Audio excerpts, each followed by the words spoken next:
Hello everyone. सो आज की video में हम पढ़ने वाले हैं नेक्रोसिस के ऊपर। ओके, सो नेक्रोसिस, सबसे पहले हम एक चीज़ को डिस्कस करते हैं। नेक्रोसिस पढ़ने से पहले यह है नॉर्मल सेल। नॉर्मल सेल, कोई भी अपनी बॉडी का नॉर्मल सेल ले लो जो अपने नॉर्मल फंक्शन कर रहा है। हेपेटोसाइट ले लो, इपिथेलियल सेल्स ले लो, कोई भी सेल्स ले लो, वो अपने नॉर्मल फंक्शन कर रहा है, नॉर्मल साइज में है, नॉर्मल फंक्शन कर रहा है। बट सपोज इसको एक ले लो, स्किन सेल्स ले लो। Okay, for example skin cell ले लो। अभी तुमको एक इंजुरी हुई, कोई चोट लग गई, कोई ट्रॉमेटिक कंडीशन मिला। अब ये इंजुरी हुई, ओके, अब ये इंजुरी एक लिमिट तक होगी। मतलब इंजुरी हुई, ट्रॉमेटिक कंडीशन हुआ, इंजुरी हुई, तो क्या हुआ? सेल इंजुरी, सेल को चोट पहुंचा, सेल इंजुरी हुई, सेल को कोई प्रॉब्लम हुआ। फिर अगर ये इंजुरी जो है, जो ट्रॉमेटिक कंडीशन एक नॉर्मल मतलब एक लिमिट तक है, मतलब माइल्ड इंजुरी बोल सकते हैं, माइल्ड इंजुरी। तो माइल्ड इंजुरी अगर सेल इंजुरी हुआ है, बट ये थोड़ी देर के बाद ये माइल्ड इंजुरी वाला जो कंडीशन है वापस रिवर्स होकर ये सेल इंजुरी से लेकर अपने नॉर्मल स्टेट में ये पहुंच जाएगा। जब ये मतलब ये इंजुरी जो है एक लिमिट, माइल्ड इंजुरी है। बट अगर ये इंजुरी जो है वो, ये सेल इंजुरी, ये इंजुरी जो है ये सीवियर होगा, सीवियर इंजुरी। ओके, अपना नोट्स उठा लो और नोट डाउन करते जाओ, यही से इंट्रोडक्शन स्टार्ट होता है। क्या से तुम अपने नॉर्मली ये ऐसे भी सोच सकते हो कि ये नॉर्मल सेल एक नॉर्मल लड़का है, ये नॉर्मल लड़की है, एक और वो एक रिलेशनशिप में आ गया, प्यार में आ गया।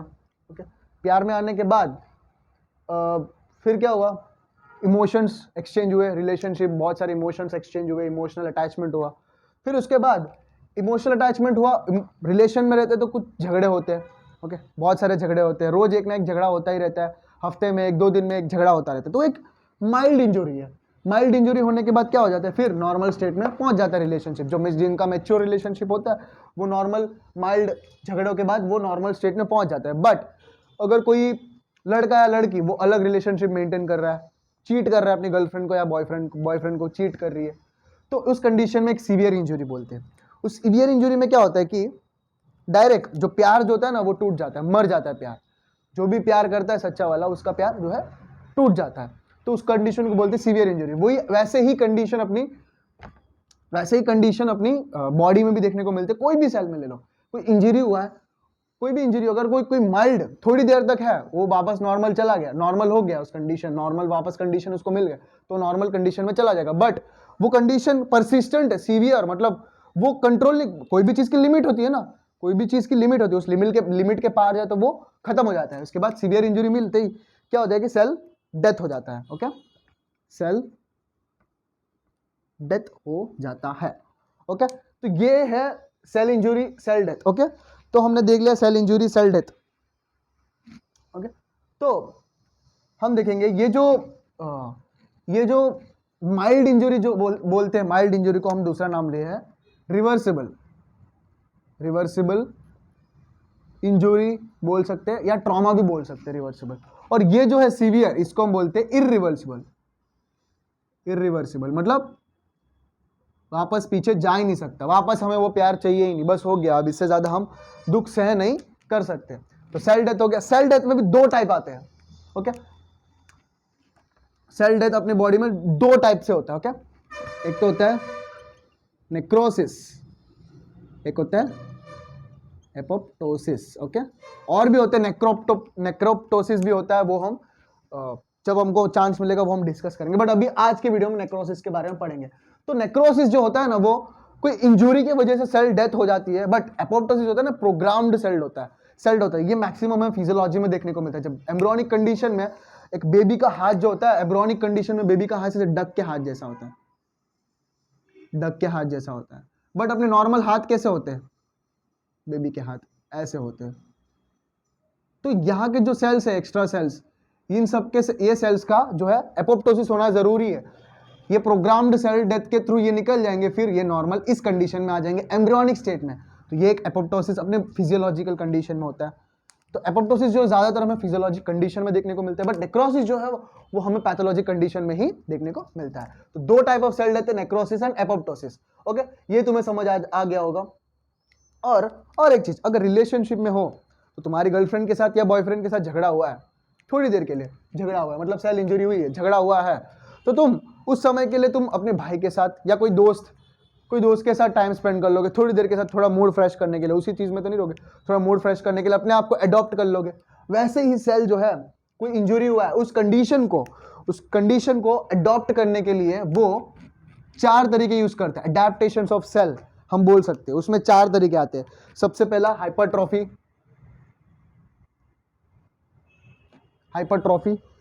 Hyperplasia, okay, atrophy and metaplasia.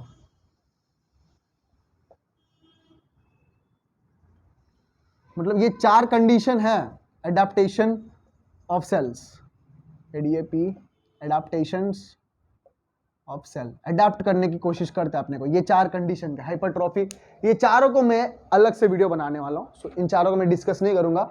But एक ऐसा कंडीशन है जो जब रिलेशनशिप में प्रॉब्लम है, उस कंडीशन थोड़ी देर के लिए कंडीशन में चले गए, फिर वापस रिलेशनशिप में नॉर्मल आ गया तो वो नॉर्मल कंडीशन में चला गया। ऐसा तुम याद रख सकते हो। तो this is all about the introduction about the necrosis. Okay, अब हम जाते हैं इसके डेफिनेशन के पास। ओके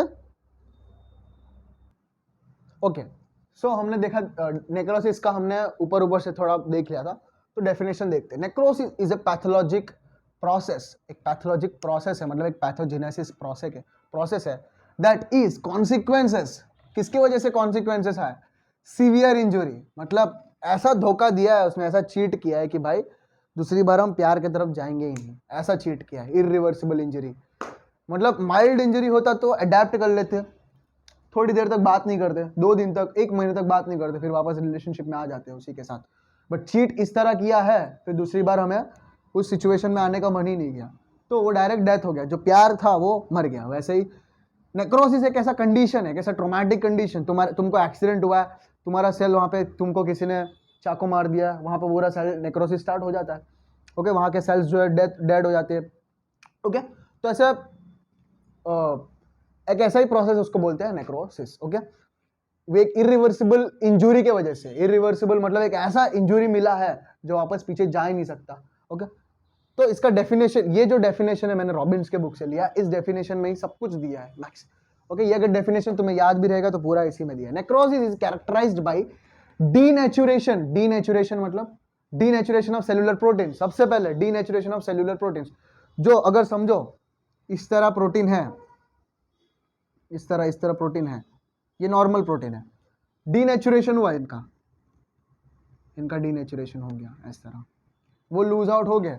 ओके, और इनका कटिंग होगा, फिर ये गायब भी हो जाएंगे, फिर इनको फेगोसाइटोसिस होगा और ये प्रोटीन से गायब हो जाएंगे। ओके, तो denaturation of proteins, leakage of cellular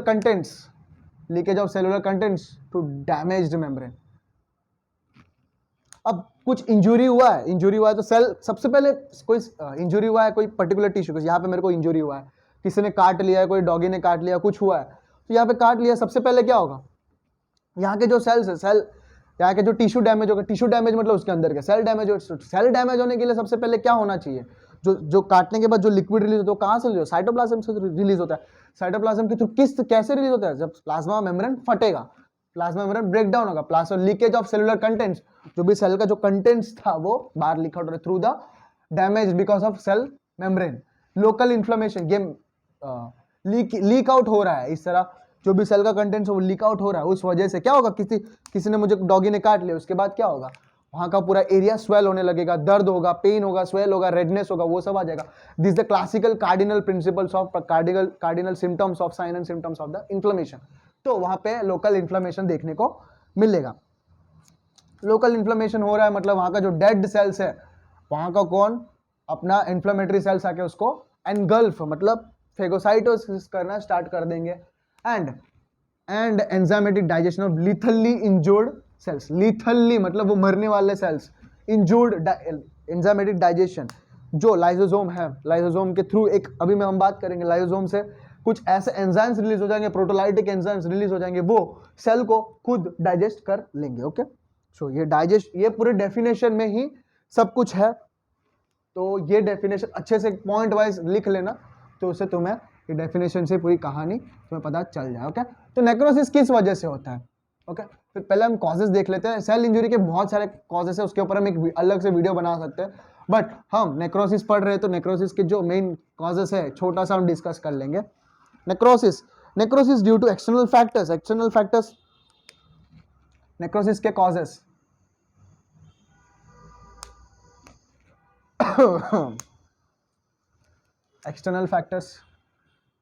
external बाहर के factors, internal factors. Okay, external factor, कोई टॉक्सिन्स ले लो, कोई टॉक्सिन सब्सटेंस लिया, कोई इन्फेक्शन ले लो, कोई ट्रॉमा हुआ है। Okay, and extreme cold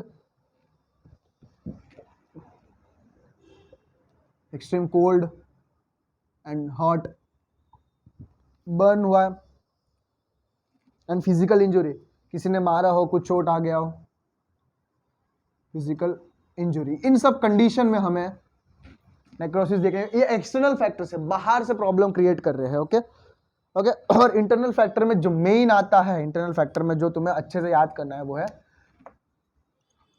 ischaemia. Okay, ischaemia क्यों होता है? अभी कोई आर्टरी है, यहाँ का ब्लॉकेज हो गया, यहाँ का जो ब्लड है यहाँ आ ही नहीं पाएगा, तो यहाँ का पूरा टेस्ट जो टिश्यू को ब्लड पहुंचेगा ही नहीं, यहाँ का टिश्यू जो है डेड हो जाएगा। ये हमें कहाँ देखने को मिलता है? इस्केमिया।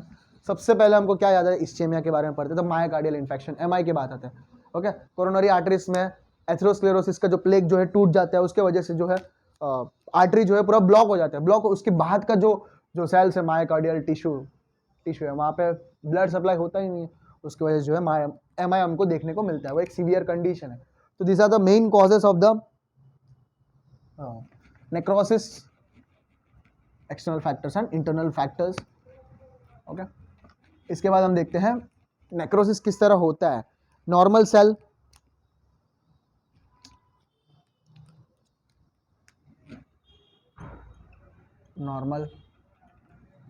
है।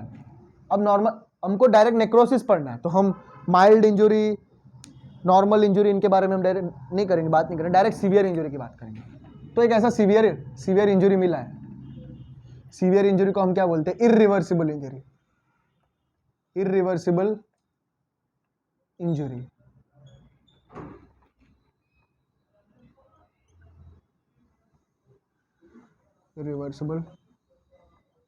Irreversible injury. नॉर्मल एक इंजुरी मिली है, वो एक्सटर्नल फैक्टर भी हो सकता है, इंटरनल फैक्टर भी हो सकता है।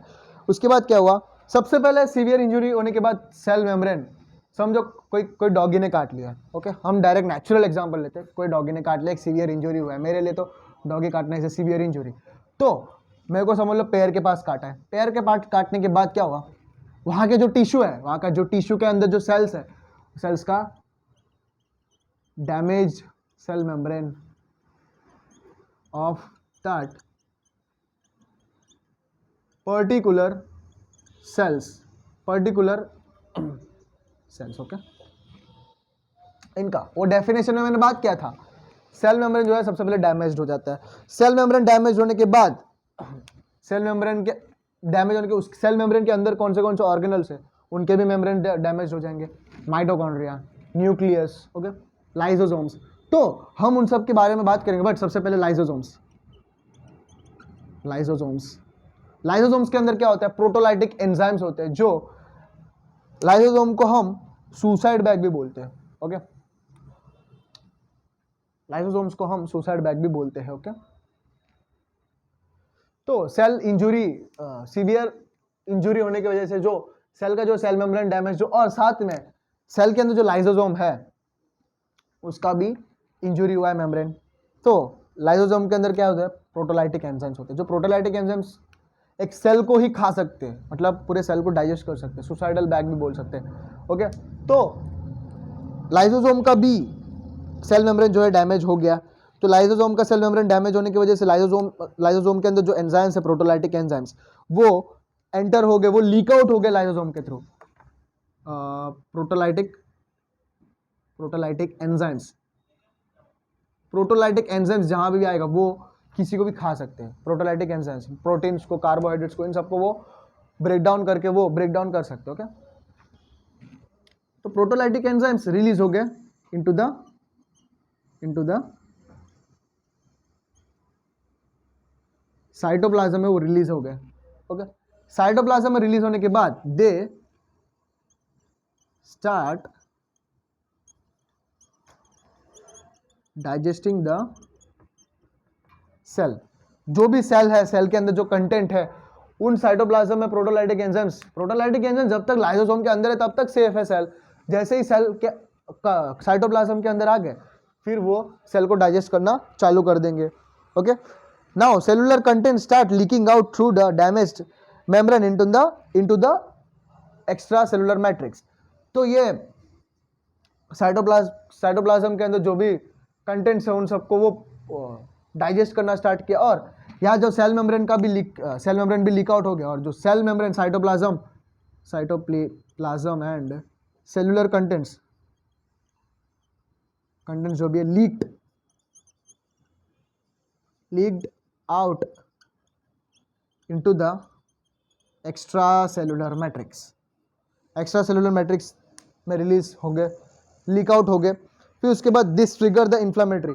अब भाई सेल का जो कंटेंट है बाहर गिर रहा है, जो नॉर्मल कंडीशन नहीं है, तो ये कंडीशन को कौन ट्रिगर करेगा? इस कंडीशन को क्या ट्रिगर करेगा? इन्फ्लामेशन को ट्रिगर होगा। ओके, साइटोप्लाज्म लीक आउट हो रहा है एक्स्ट्रा सेलुलर मैट्रिक्स में, तो it triggers the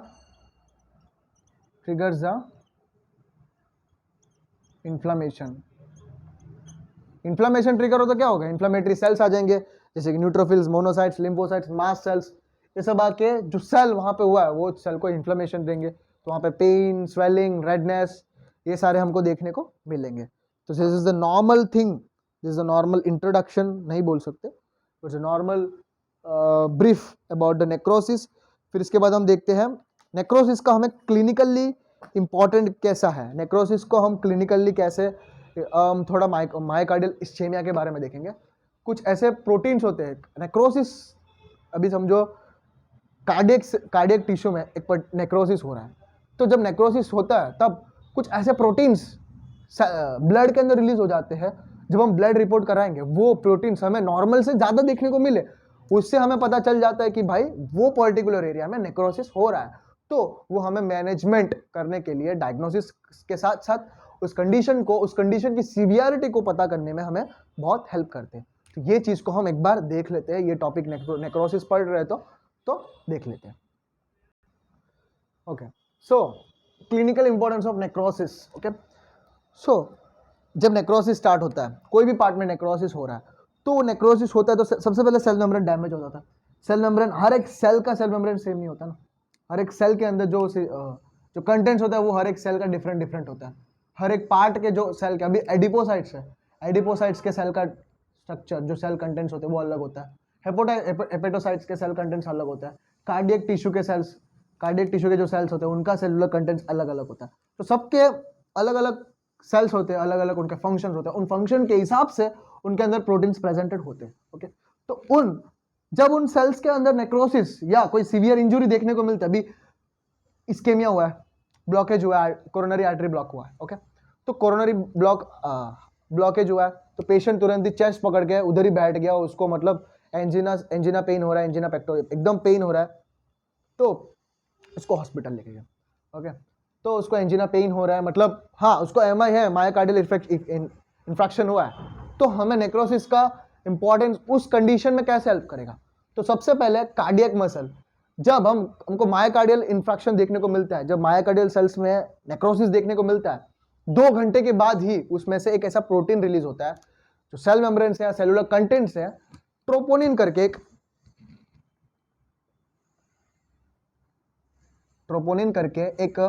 protein release होता है। जब हम ब्लड टेस्ट कराएंगे, सीरम, नॉर्मल ब्लड सीरम में ये कंडीशन नॉर्मल से हाई गया है, तो उससे हमें पता चल जाता है कि उस बंदे को मुझे मायोकार्डियल इन्फेक्शन हुआ है। तो इस नेक्रोसिस के वजह से हमें पता चलता है कि भाई हम डायग्नोसिस कर सकते हैं, मैनेजमेंट कर सकते हैं मायोकार्डियल इन्फेक्शन की।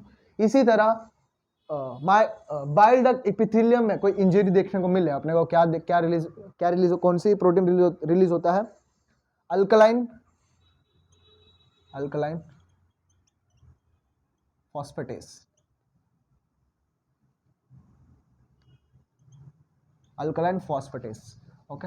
हेपेटोसाइट्स, ट्रांस अमीनेस,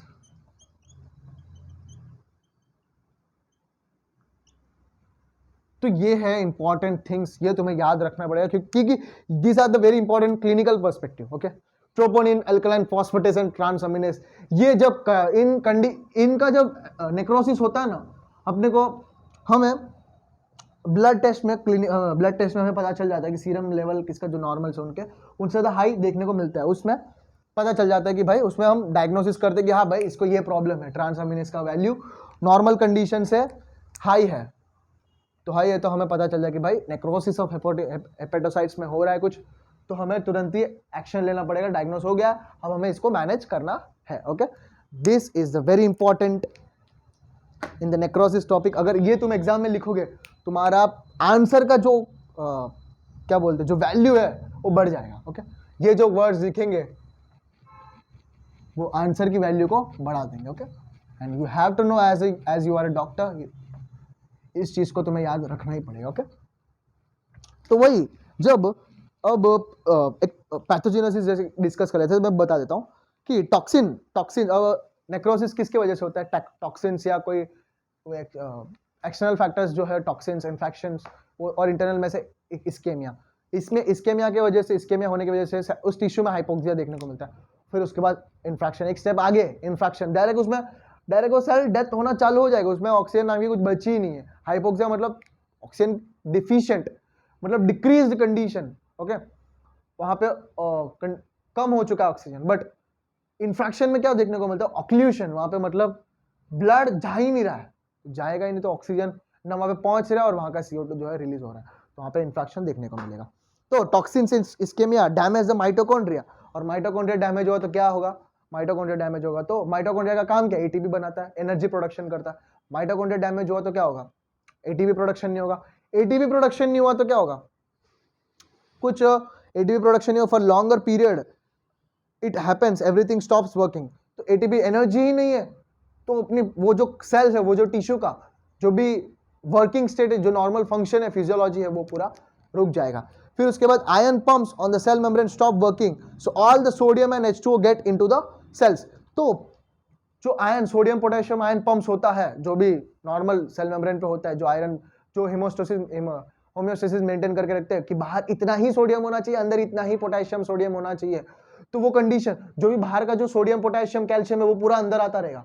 तो जब अंदर आता रहेगा, वाटर H2O सब अंदर आता रहेगा, सेल जो है मोटा होता जाएगा, सेल मोटा होता जाएगा। जब सेल मोटा होता जाएगा, injured cell gets swell like a balloon and the cell get burst and spill into its internal contents on the neighboring cells। तो एक फुग्गे की तरह फूलता जाएगा और फट जाएगा। जब जैसे ही फट जाएगा, उसका जो फटने के बाद जब गुब्बारा फट जाता है तो उसके जो पार्ट्स होते हैं इधर उधर घर के अंदर पड़े हुए मिलते हैं ना, वैसे ही जो सेल्स, जो भी सेल फट जाता है, उसके जो पार्ट्स आजू बाजू सेल्स, नाइबर सेल्स के ऊपर मिलते हैं। This triggers the immune cells. तो ऐसे फालतू टुकड़े देखने के बाद अपने घर में ऐसे फालतू फुग्गे ऐसे फटे रहते तो मम्मी आके साफ कर देती है। वैसे अपनी बॉडी में इम्यून सिस्टम रहती है, जो ऐसे फालतू के जो सेल के पर्टिकुलर पार्ट्स जो मिल पड़े रहते हैं, तो अपने सेल्स आके, इम्यून सेल्स आके उसे क्लियर आउट कर देते हैं। If the immune cells reaction occurs for the enough time on the damage tissue, that organ become dysfunction. तो अब उस इन्फ्लेमेशन जो कंडीशन, इम्यून सेल्स उस क्लियर करने के, नॉर्मली आके जल्दी क्लियर करके निकल गए, ओके, उसके क्लियर करके निकल गए तो कोई प्रॉब्लम नहीं है। बट हद से ज्यादा इम्यून रिएक्शन हो रहा है तो उसमें वो सेल जो है डेथ हो जाएगी। अपने कोविड-19 के टाइम पे भी यही हुआ था। जितने भी लोग मर गए थे कोविड-19 के वजह से, जो लोग मर गए थे, वो लोग क्यों मरे थे? क्योंकि जो लोग नहीं मरे, अभी समझो मुझे कोविड हुआ है, मैं नॉर्मल, मैं जिंदा हूं, मुझे कोविड हुआ है, जो मेरा कोविड वायरस मेरे अंदर आने के बाद जो मेरे बॉडी का जो इन्फ्लेमेटरी रिएक्शन है, वो जितना एक्शन लेना था अपनी बॉडी में, हर चीज एक नॉर्मल में होना, ना कि ज्यादा ना कि कम। अब भाई, अब कोई 20 साल का लड़का, 20 साल का अकेला लड़का, दुबला पतला लड़का तुम्हारे साथ झगड़े के लिए आ रहा है, तुम हो मोटे इतने हो, तुम अकेले उसको बिना हाथ में कोई हथियार के साथ मार सकते हो तुम, ओके। तो तुम वो लड़का, तुम दुबला पतला लड़का तुम्हें मारने आओ, तुम लेके बैठे हो हथौड़ा ये वो सब चाकू वाकू लेके बैठे, तो इज एग्जैजुरेटेड, तो मतलब हद से ज्यादा तुम उस चीज के लिए रिएक्ट कर रहे हो। तो कोविड-19 में वही लोग मर गए थे जिनका इम्यून सिस्टम हद से ज्यादा मतलब एग्जैजुरेट हो रहा था, मतलब हद से ज्यादा एक्टिव हो रहा था उन कोविड-19 के ऊपर। तो मतलब इन्फ्लामेशन जो इम्यून सिस्टम है, इम्यून का जो रिएक्शन है वो हद से ज्यादा भी होगा तो हमें ही दिक्कत होगी, हद से कम होगा जितना होना तो उससे कम होगा तो भी हमें दिक्कत होगी। इम्यून रिएक्शन कर ही नहीं रहा है कोविड-19 के अगेंस्ट में, तो हमें मर जाएंगे, कोविड-19 जीत जाएगा। पर कोविड-19 भाई नॉर्मल दुबला पतला आ रहा है, अपने normal immune system, normal immune reaction होगा तो वो चला जाएगा। बट उन्हीं लोगों का सर्वाइवल हुआ है जो जिनका नॉर्मल इम्यून सिस्टम रिएक्ट हो रहा था, बट जिनका एग्जैजुरेट हो रहा था कि भाई हद से ज्यादा इतना कोविड-19 है, उसके पीछे इतने सारे सेल्स आ रहे थे मारने के लिए, तो एग्जैजुरेशन हो रहा है, उससे वजह से कोई ना कोई ऑर्गन डैमेज हो जाता है, फिर उसके बाद पेशेंट जो है टपक जाता है। तो इसके पीछे मतलब एक रीजन भी बोल सकते हैं, जेनेटिक रीजन भी हो सकता है, इतना एग्जैजुरेटेड इन्फ्लेमेशन की वजह से जो क्यों हुआ है इसके पीछे का रीजन जो है जेनेटिक रीजन भी हो सकता है, ओके। तो इन्फ्लेमेशन एक ऐसा कंडीशन है, जब अभी नेक्रोसिस हो रहा है तो नेक्रोसिस को वो क्लियर आउट करने के लिए इम्यून रिएक्शन हो रहा है। अब इम्यून रिएक्शन हद से ज्यादा हो रहा है, अभी लिवर के ऊपर इम्यून रिएक्शन हो रहा है तो हद से ज्यादा हो रहा है तो लिवर डैमेज हो जाएगा, लिवर फेल्यूर हो जाएगा, ओके। हद से ज्यादा होगा तो नॉर्मल कंडीशन होगा तो क्लियर आउट होकर खत्म। अभी इन्फ्लेमेशन जो होता है, इम्यून रिएक्शन, वो अपनी बॉडी को प्रोटेक्ट करने के लिए, बट हद से ज्यादा होता है तो वो ऑर्गन को ही उठा लेता है, ओके ओके। आई होप तुम्हें ये चीज समझ आ गया होगा। एंड अभी एक लास्ट टॉपिक जो है cytoplasmic changes in necrotic cell, उसके बाद न्यूक्लियर चेंजेस, छोटा सा टॉपिक है, ओके। फिर इसके बाद नेक्रोसिस के बहुत सारे टाइप्स होते हैं, कोगुलेटिव, लिक्विफेटिव, फैट नेक्रोसिस, फिब्रिनॉइड और एक और होता है, ओके। तो ये सारे नेक्रोसिस हम देखेंगे, वो हम नेक्स्ट पार्ट में देखेंगे, ओके। तो ये पार्ट में हम सिर्फ उसका ब्रीफ नेक्रोसिस के बारे में हमने देख लिया, उसके बाद हम नेक्स्ट पार्ट में उसके टाइप्स डिस्कस करेंगे, okay. So cytoplasmic changes and nuclear changes in the necrosis. तो सबसे पहले हम साइटोप्लाज्मिक चेंजेस के बारे में बात करते हैं। तो नेक्रोसिस कोई इंजरी, ट्रॉमा, कोई भी प्रॉब्लम हुआ है सेल को, उसकी वजह से हमें नेक्रोसिस, सीवियर इंजरी हुआ है, इरिवर्सिबल इंजरी, उसकी वजह से हमें नेक्रोसिस जो है वो देखने को मिल रहा है। तो उसके बाद नेक्रोसिस होने के बाद हमें कौन से चेंजेस देखने को मिले। सबसे पहले इंक्रीज्ड इयोसिनोफिलिया। इयोसिनोफिलिया मतलब जो इयोसिनोफिल होते हैं वो सेल्स नहीं इंक्रीज होते हैं। इयोसिनोफिलिया मतलब H एंड E स्टेन होते हैं, हेमाटॉक्सिलिन एंड इयोसिनोफिन स्टेन्स होते हैं। इयोसिन जो होता है, हेमाटॉक्सिलिन जो है वो कैसे बताऊं, इयोसिनोफिन जो है वो लाइसोसोम्स अपने बॉडी के जो राइबोसोम्स, डीएनए, आरएनए, उनको स्टेन करता है। ये दोनों स्टेन्स H&E स्टेन्स, जब तुम हिस्टोलॉजिक इमेज देखोगे ना अपने हिस्टोलॉजी के रॉबिन्स के बुक में, हर्षमोहन सर के बुक में, जब तुम हिस्टोलॉजी के जो पिक्स देखोगे उसके नीचे दिखा रहेगा H&E। H का मतलब हीमाटॉक्सिलिन एंड E का मतलब होता है इयोसिन। हीमाटॉक्सिलिन जो स्टेन होता है, हम स्टेन्स यूज करते हैं ना माइक्रोस्कोप में देखने के लिए, तो हीमाटॉक्सिलिन जो स्टेन होता है वो हमें अपने सेल के अंदर जो आरएनए, डीएनए, राइबोसोम्स को स्टेन करता है। एंड ये इयोसिन जो होता है अपनी बॉडी, अपने सेल के अंदर जो प्रोटीन्स, सेल कंटेंट कंपोनेंट्स होते हैं उनको स्टेन करता है। तो इंक्रीज्ड इयोसिनोफिलिया, जो इयोसिन है ये इंक्रीज हो जाता है, इयोसिनोफिल जो है वो इंक्रीज हो जाता है। इयोसिनोफिल मतलब इंक्रीज हुआ, इसका मतलब वो क्यों इंक्रीज हुआ है, एक्चुअली नॉर्मल दिखना चाहिए ना, H एंड E दोनों नॉर्मल दिखना जरूरी है, बट हीमाटॉक्सिलिन हमको कम स्टेन ही दिखाएगा, क्योंकि आरएनए जो है अपने वो सेल का जो आरएनए कंपोनेंट, जो क्रोमैटिन जो भी है वो डैमेज हो जाएगा। जब वो डैमेज हो जाएगा तो हीमाटॉक्सिलिन उसके ऊपर डालेंगे तो वो स्टेन दिखाएगा ही नहीं, क्योंकि आरएनए क्रोमैटिन जो है वो डैमेज हो चुका है। तो उसके वजह से हमें वो इसके वजह से हमें जो भी स्टेन इयोसिनोफिलिया में ज्यादा देखने को मिलेगा, ओके। आई होप तुम्हें समझ आ गया होगा। ग्लासी अपीयरेंस होगा क्योंकि साइटोप्लाज्म जो है मतलब स्वेल हो रहा है, उसके अंदर जो भी कंटेंट जो बढ़ रहा है उसके ग्लासी अपीयरेंस आएगा। Appearance of the myelin figures. Myelin figures मतलब एक वो जो सेल जब टूटता है ना, तब छोटे छोटे पार्ट्स के जो साइटोप्लाज्म के जो छोटे छोटे पार्ट्स होते हैं वो इधर उधर रह जाते हैं, उसको हम बोलते हैं माइलिन फिगर्स। इसको फैगोसाइटोसिस फेगोसाइटोसिस के थ्रू क्लियर आउट करते हैं। Okay, swelling of mitochondria and rough ER. Okay, swelling हो जाती है माइटोकॉन्ड्रिया एंड रफ ईआर में। डिसकंटिन्यूअस सेल मेम्ब्रेन, जो सेल मेम्ब्रेन है वो टूटता जाएगा तो डिसकंटिन्यूअस रहता है। टूटने जो सेल मेम्ब्रेन टूटता जाए उन गैप्स में से जो सेलुलर कंटेंट है वो लीक आउट होता जाएगा। उस लीक आउट होने की वजह से इम्यून रिएक्शन देखने को मिलता है। अगर वो एग्जैजुरेटेड इम्यून रिएक्शन होगा, इम्यून रिएक्शन जो एग्जैजुरेटेड होगा तो जो भी ऑर्गन है वो टोटली डैमेज हो जाएगा। ओके, और this discontinuous cell membrane leads to the blebs formation, एक ऐसा ब्लब्स की तरह फॉर्म हो जाता है, वो भी मैं दिखाऊंगा। Okay, this are the major cytoplasmic changes while the necrosis. Okay, अब पढ़ते हैं न्यूक्लियर चेंजेस। न्यूक्लियर चेंजेस में यहां हम देखते हैं सबसे पहले ये हुआ नॉर्मल सेल। ओके, ये हुआ नॉर्मल सेल, इसका नॉर्मल क्रोमैटिन।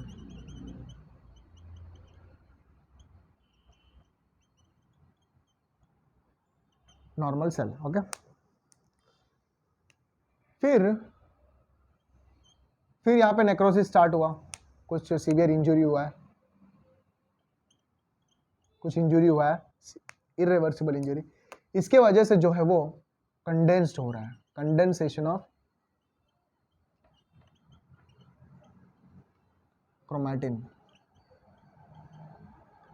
ओके, क्रोमैटिन जो है कंडेंस्ड हो रहा है एंड कंडेंस्ड होने के बाद जो क्रोमैटिन है इस कंडीशन क्या बोलते हैं, इग्नोसिस में क्या होता है, क्रोमैटिन जो है वो कंडेंस हो जाता है। ओके, फिर नेक्स्ट पार्ट में सेल जो स्वेल होता रहता है। ओके, इसमें जो है फ्रेगमेंट्स,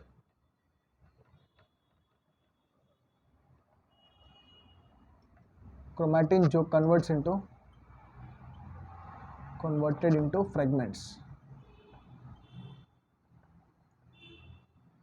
फ्रेगमेंट्स में कन्वर्ट हो जाता है एंड इस कंडीशन क्या बोलते हैं, कैरोक्सिस। और जो लास्ट कंडीशन है जहाँ पे पूरा सेल जो है मर जाता है, जो ऐसे सेल के पार्ट जो है ब्लेब्स की तरह निकल आते हैं, इनको हम बोलते हैं ब्लेब्स। ओके, तो यहाँ पे जो फ्रेगमेंट्स है वो डायरेक्ट क्रोमैटिन जो है वो दिखना ही बंद हो जाएगा। इस कंडीशन क्या बोलते हैं, कैरोलाइसिस। ओके, तो this are the main nuclear changes. सबसे पहले मैं जो क्रोमैटिन है वो कंडेंस हो जाएगा, फिर उसके बाद फ्रेगमेंट्स देखने को मिलेंगे, फिर उसके बाद वो फ्रेगमेंट्स भी गायब।